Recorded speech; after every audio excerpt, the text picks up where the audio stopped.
السلام علیکم ورحمۃ اللہ وبرکاتہ۔ قال اللہ تبارک و تعالی بعد اعوذ باللہ السمیع العلیم من الشیطان الرجیم ما كان لنبی ان یکون له اسرى حتى يثخن في الارض تريدون عرض الدنيا والله يريد الآخرة والله عزیز حکیم لولا کتاب من اللہ سبق لمسکم فیما اخذتم عذاب عظیم۔ معزز خواتین و حضرات، اللہ مالک العلام رب ذوالجلال والاکرام کی توفیق اور اس ذات بابرکات کے فضل و کرم سے آج جمعہ کا دن ہے اور 29 ربیع الثانی 1441 ہجری 27 دسمبر 2019 عیسوی، اور ہمارے سبق کا موضوع رب کائنات کی پاکیزہ کتاب قرآن مجید کا 10واں پارہ سورۃ الانفال اور اس سورہ مبارکہ کی 67ویں اور 68ویں آیت مبارکہ۔ یہ دونوں آیات مبارکات ہم نے کل کے سبق میں شروع کی، لیکن وقت کی قلت کے باعث کل صرف ان کے شان نزول پر ہی بات ہو سکی۔ امام ابن کثیر رحمۃ اللہ علیہ نے اس آیت مبارکہ میں جو آیت نمبر 67 ہے، اس کی تفسیر بیان کرتے ہوئے وہی واقعہ بیان فرمایا ہے جو میں نے کل کے سبق میں آپ کے سامنے رکھا۔ جہاں تک دوسری آیت مبارکہ کا تعلق ہے لولا کتاب من اللہ سبق، تو اس حوالے سے ابن کثیر رحمۃ اللہ علیہ فرماتے ہیں اسی واقعے کی طرف اشارہ کر کے کہ سیدنا عمر رضی اللہ تعالیٰ عنہ نے ارشاد فرمایا، اللہ کے رسول صلی اللہ علیہ وسلم، ان ظالموں نے آپ کو مکہ سے نکالا، آپ کو جھٹلایا،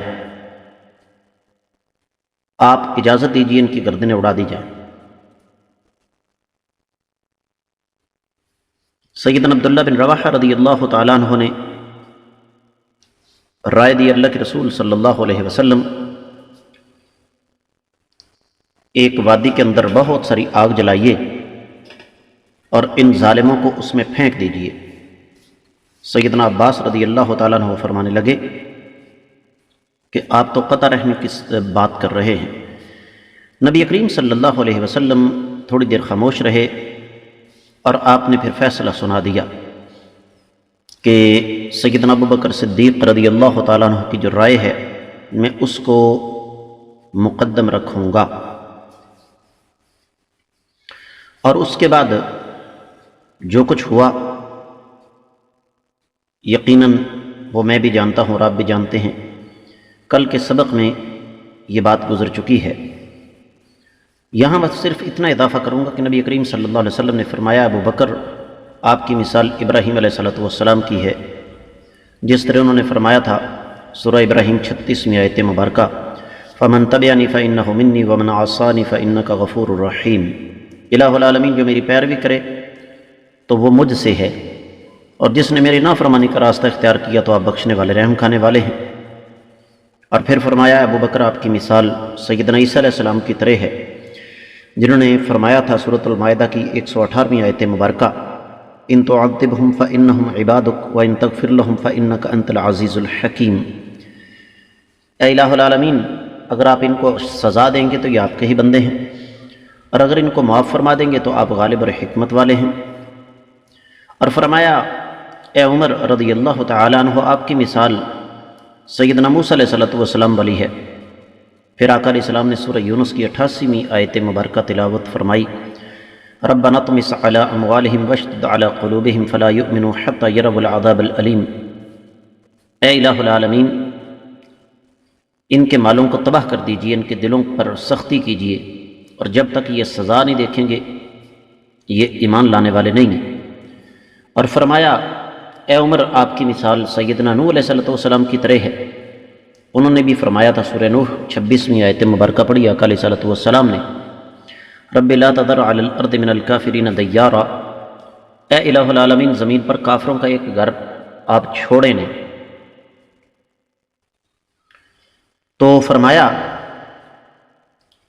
کہ اے عمر، بنیادی بات یہ ہے کہ غربت ہے، حالات مالی طور پر انتہائی کمزور ہیں، تو بہتر یہ ہے کہ ان سے مال فدیہ لے کر ان کو چھوڑ دیا جائے۔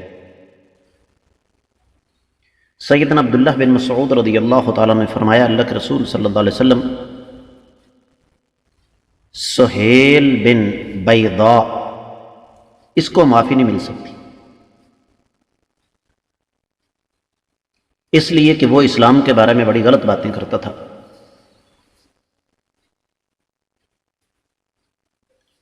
تو اللہ کے رسول صلی اللہ علیہ وسلم کچھ دیر خاموش رہے۔ سیدنا عبداللہ بن مسعود رضی اللہ تعالیٰ عنہ فرماتے میں گھبرا گیا، نبی علیہ الصلوۃ والسلام کی خاموشی کیوں؟ یہاں تک کہ نبی علیہ السلام نے فرمایا ٹھیک ہے، سہیل بن بیضاء جو ہے اس کو کسی قسم کی معافی نہیں مل سکتی۔ اور یہ جو کچھ بیان ہو رہا ہے ابن کثیر رحمۃ اللہ علیہ فرماتے ہیں کہ یہ روایات صحیح سند کے ساتھ مختلف کتابوں میں موجود ہیں۔ اسی طریقے سے آگے بڑھ کر سیدنا عباس رضی اللہ تعالیٰ عنہ جو کہ اس وقت مسلمان نہیں ہوئے تھے، ان کے بارے میں سیدنا عبداللہ بن عمر رضی اللہ تعالیٰ عنہما کے واسطے سے ابن کثیر رحمۃ اللہ علیہ نے بیان فرمایا ہے کہ سیدنا عباس رضی اللہ تعالیٰ عنہ نبی علیہ السلام کے سگے چچا وہ بھی قیدیوں میں شامل تھے۔ ان کو ایک انصاری صحابی نے قید کیا تھا اور انصار نے یہ فیصلہ کیا تھا کہ ان کو قتل کر دیا جائے گا۔ تو جب یہ بات آقا علیہ الصلوۃ والسلام تک پہنچی تو آقا علیہ الصلوۃ والسلام نے فرمایا مجھے اپنے چچا کی فکر کی وجہ سے آج ساری رات نیند نہیں آئی، کیونکہ انصار ان کو قتل کرنا چاہتے ہیں۔ تو سیدنا عمر رضی اللہ تعالیٰ عنہ فرمانے لگے اللہ کے رسول صلی اللہ علیہ وسلم کیا ان کو بلایا جائے؟ فرمایا بلاؤ۔ تو سیدنا عمر انصار صحابہ کے پاس آئے، فرمایا عباس کو بھیج دو۔ کہنے لگے ہم ان کو کبھی نہیں بھیجیں گے۔ تو سیدنا عمر رضی اللہ تعالیٰ عنہ فرمانے لگے تمہیں اس بات کا پتہ ہے کہ ان کو کائنات کے امام صلی اللہ علیہ وسلم نے بلایا ہے؟ تو انصار کہنے لگے اگر آقا علیہ الصلوۃ والسلام نے ان کو بلایا ہے تو پھر لے جائیں۔ تو سیدنا عمر رضی اللہ تعالیٰ نے سیدنا عباس رضی اللہ تعالیٰ عنہ کا ہاتھ پکڑا اور فرمایا عباس اسلام لے آؤ، اللہ کی قسم اگر تم اسلام لے آتے ہو نا تو مجھے اپنے والد کے اسلام لانے سے زیادہ خوشی ہوگی۔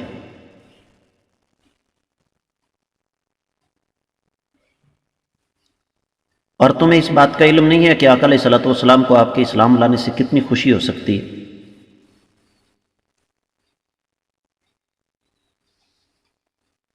تو یہ مختلف روایات ہیں اس حوالے سے۔ اسی طریقے سے ایک اور روایت ابن کثیر رحمۃ اللہ علیہ نے یہاں نقل فرمائی ہے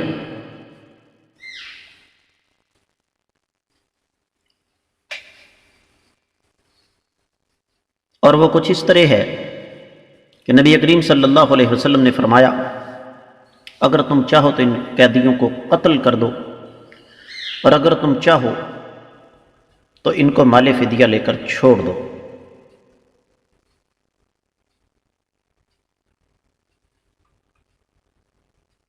اور یہی ہوا کہ جب ان کو چھوڑا گیا تو ان میں ثابت بن قیس بھی تھے رضی اللہ تعالیٰ عنہ، جو بعد میں مسلمان ہوئے اور جنگ یمامہ کے اندر وہ شہید ہوئے۔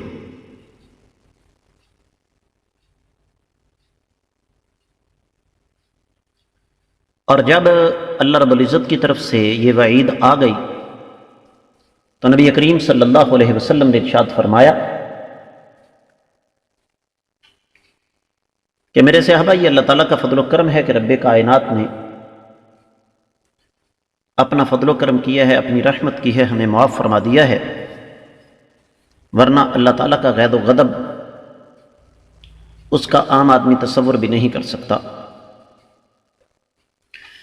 تو تفسیر ابن کثیر میں اس آیت مبارکہ کے حوالے سے جو کچھ بیان ہوا، بلکہ ان دونوں آیات مبارکات کے حوالے سے جو کچھ بیان ہوا وہ اتنا ہی ہے۔